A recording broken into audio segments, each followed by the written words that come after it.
mi ngi noonu mbokk internet yi premier combat ci biir géew bi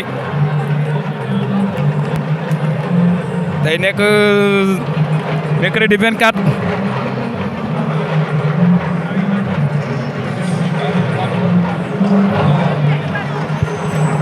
di dox si diggante Petit Barry ak Gili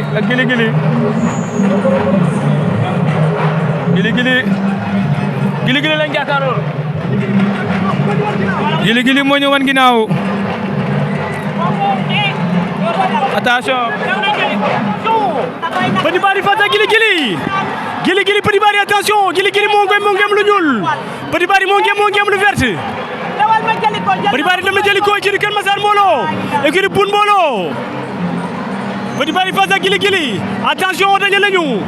nañu tey le mercredi 24 juillet 2024 ici à l'arène nationale Modou Badiane à la tête de la structure Badiane production organisée Petit Barry face à Gili attention Petit Barry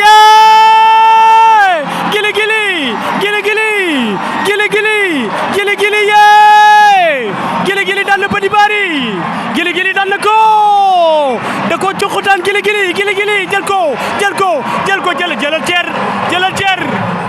jëlal Côte Thier ndeysaan mi ngi feemu waaw Gili équipe Boune Mbooloo le poulain de Côte Thier daan na Petit Barry le poulain de Baba Seck ndeysaan équipe Boune Mbooloo équipe Kër Massar Mbooloo sore wuñ dara premier combat de la soirée mi ngi noonu premier vainqueur de la soirée Gili équipe Boune Mbooloo daan na Petit Barry jël bu rëy jël bu leer jël bu amul benn werante mi ngi noonu booboy premier combat de la soirée tey mercredi 24 juillet 2024 ici à l'arène nationale